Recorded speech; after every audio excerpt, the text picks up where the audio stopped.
My loves, I want to remind you that abundance is a currency of safety. And if you're waiting until you have it, if you're waiting until the 3D shows you that you're safe and secure in abundance or safe and secure in money, then money is not going to be able to actually find you. This is something I've spoken to in my live the other day on YouTube. Yes, anyone can make money by working hard. Anyone can make money by putting in, 80 hours a week. If you want to bring money to you from that place, if you want to access money through fear, you can. But accessing money through love is a state of safety and security. And I was having a conversation with a dear friend of mine, and one of the things she was dropping in some things that were coming up for her because she has a shift that's taking place in her life. And of course, there were some doubts and some fears that were coming up. And as I sent her a message back, I reminded her that fulfillment, safety, security, abundance, it is not out there in the future. The choice that is before her is not a choice that is showing her what she has to fear. It's not a choice that's showing her what she lacks. It's not a choice that's showing her what she's missing out on.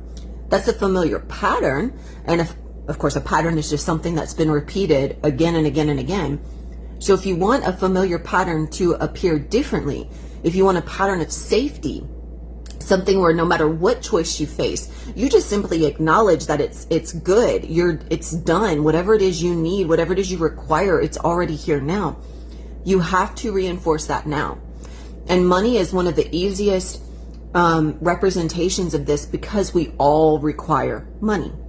And a lot of times we come from this place of requirement that if I don't have it right now, then I am not safe. I cannot survive. But that's the distortion in the currency of abundance. Abundance in its purest does not have distortion. So instead of waiting until you have it to feel safe, determine right now that you're safe. Determine right now that you're secure. Because the only way money's going to find you through an abundance of love and safety and security where you never have that thought come up again, or at least if the thought passes through, you determine that's not my thought, it's passing through, it's not mine, it's just saying hi. Because even in an identity shift, you have to remember that identity shift isn't you getting rid of an identity, because all versions of you exist through space and time. They are infinite and they don't die. No version of you dies. So even if there is a familiar version of you that has patterned thoughts that are constantly thinking from doubt, lack, unworthiness, even though you may shift identities, and although that new identity may not think in the same way, it doesn't mean that those thoughts won't pass through from time to time. That's just an opportunity to visit with contrast, as you guys hear me say. That contrast is a blessing. It's simply just an invitation to see where are you choosing to be. So when it comes to money, when it comes to fulfillment, when it comes to success, you're not waiting to be successful. You're determining you're successful right now. You're not waiting to receive the money. You're determining that the money is here right now. You can go into your inner vision and imagine the money in your bank account. It's just pixels on a screen anyways. And you can even experience, if you're like me and you're old school and you've held money in your hands, you can even go in and experience the texture and the smell of holding money, or the sensation of holding a card, a credit card, a debit card, and seeing the money from within your imagination, because that's where you're experiencing it anyways. Your nervous system is simply just projecting it onto the material plane to give you an opportunity to interact with what you believe and what you think. So from what's most common right now with my clients and my friends and those that I'm interacting with is there's these different choices that are before them. And the choice is coming from a place of, or at least where they're approaching the choice, is that it's the choice that carries the weight of what if. Like, I don't know if I should move into this apartment because there's, it's going to cost so much money, and that's more money than I, or at least it's not more money. I have enough money. Let's say I'm moving into a new apartment and I have enough money to cover my my apartment cost, you know, the rent, the electricity bill, the water, my groceries, but I don't see where I have room for extra activities left over.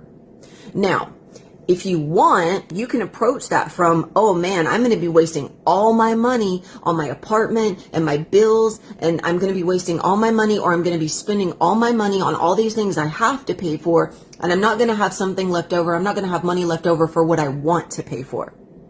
Remember, there was a version of you at one point in time that wanted that apartment, that wanted that responsibility. It's just that when we come face to face with what we wanted at some point in time, when it finally meets us on the material plane, we've already decided that that's not good enough anymore. We've already moved on to what we think we need now, because that's not enough. So our enoughness is always in the future somewhere. It's somewhere out there waiting for us. And it's like, if we can just make it to that place, if we can just have the next certification, if we can just have the next best place to live, the next best car, the next best thing, the next best circle of friends, the next best relationship, then we'll be complete. You guys, stop with that, because that not enoughness is what's preventing you from experiencing the enoughness that you already are right now. Because what you have right now, what you're experiencing right now, is exactly what you wanted at one point in time. You decided it, and it is done. So what you do now is you live in gratitude and appreciation for what you have now, and the enoughness that you were already surrounded by and that you were already embodying. And then you consistently approach your reality from that place. See and envision it to be, and determine that it is. This is the foundation for every identity shift, or even just living in love with the identity and the reality that you're experiencing right now, which is a necessity if you want to experience a true identity shift.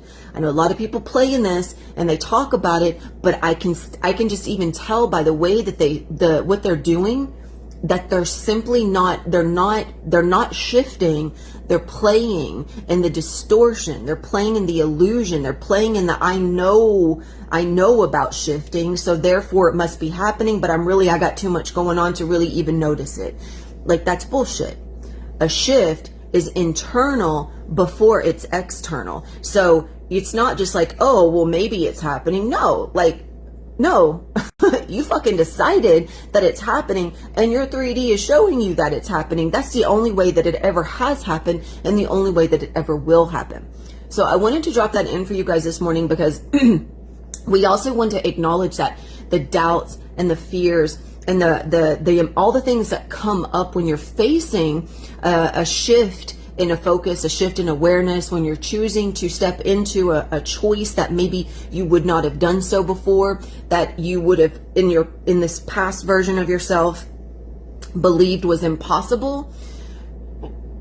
You have to remember that that version of you that believed it was impossible had thoughts that were, you had certain thought patterns, certain emotional patterns, certain belief patterns that are the reason why that choice seemed like too much.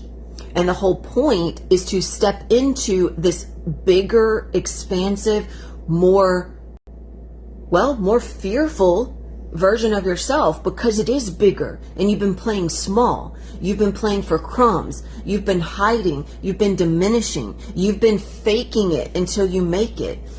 The choice isn't external. It's not that you show up and decide on the apartment, or you show up and decide on the job, and it's not that you show up and decide on the relationship. That's not the choice. The choice is the internal place where you acknowledge that I already have the job. I already have the relationship. I already have the money. My bank is full. I have everything that I need right now. That is the choice. Everything else is just a reflection of that. Okay? All right. I love you guys. I will have another live incoming on my YouTube this week. And I'm also, as of right now, bringing them through on every Sunday. So if you would like to join me and receive more insight, more reflection, more in-depth discussion on this type of information, and obviously I'm speaking from my own personal real life experiences, then please join me. And you can always look to my stories for any links, or if you missed it but would like to tune in, go to my YouTube channel. It's in the drop down box on my Instagram page here, where all my information is, or you can just reach out to me personally and I will send you the link. Okay? All right. Thank you guys. I love you, and I hope you have a wonderful day. Until next time.